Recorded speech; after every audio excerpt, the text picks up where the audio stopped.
అనుగ్రహాన్ని పొందాలి. ఎందుకంటే మన వైశ్యులలో జన్మించినందుకు, మనకు అమ్మవారు కులదైవం అయినందుకు ఆ కులదేవతాలను తీర్చుకోవడం అనేది ఎవరికో కానీ కారణ జన్మలకు మాత్రమే అవకాశం అనేది వస్తుంది. ఆ అవకాశాన్ని అమ్మవారు మనకి ఇచ్చింది.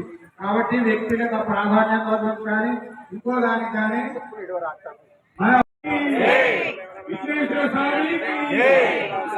ఓం నమః శివాయ. నాగేశ్వర స్వామికి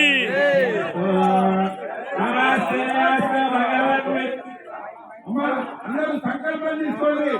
సంవత్సరం లోపు ఈ దేవాలయం ప్రతిష్ట అందరం కూడా మన వంతు బాధ్యతగా మరి మన ధన 3 సమర్పించాలని ఈరోజు సంకల్పం పెడుతున్నాం. ధన అంటే శారీరకంగా పనిచేయాలి, ధన అంటే మనసు పెట్టి పనిచేయాలి, ధనం అంటే ఎంత వీలైతే ధనం వచ్చి పనిచేయాలి. అప్పుడే అవుతుంది పని చేయదు.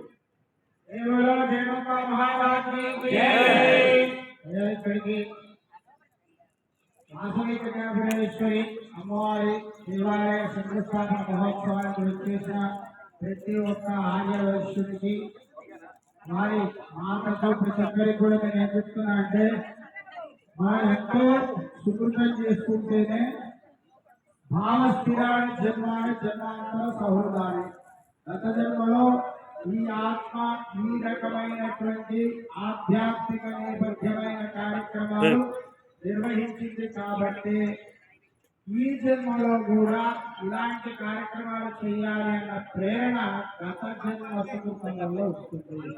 ఇక్కడికి వచ్చిన ప్రతి భక్తురాలు ప్రతి భక్తుడు కూడా వాసవి మాత చేత నియమించబడి ఆ అమ్మవారి అనుగ్రహంతో ఇక్కడ కాల్పట్టడం జరిగింది.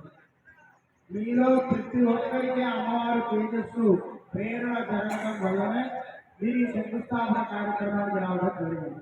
అంతేగాని ఊళ్ళో పేరుండటం వల్లనో ఐశ్వర్యం ఉండటం వల్లనో కేవలం వైశ్యకులంలో జన్మించడం వలన మనకి అవకాశం. మీరంతా కూడా గత జన్మలో కూడా అమ్మవారి సేవకు నోచుకున్నవారు కాబట్టి ఈనాడు మీరు ఈ ప్రాంతానికి రావడం జరిగింది.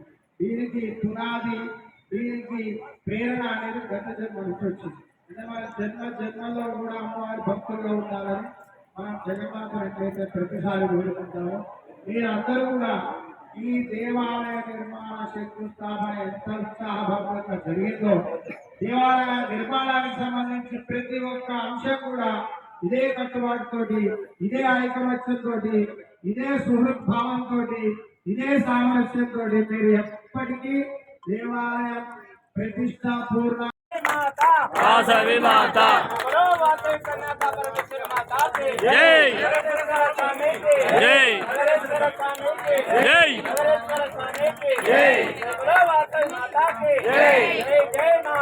వాసవి మాత వాసవి మాత వాసవి మాత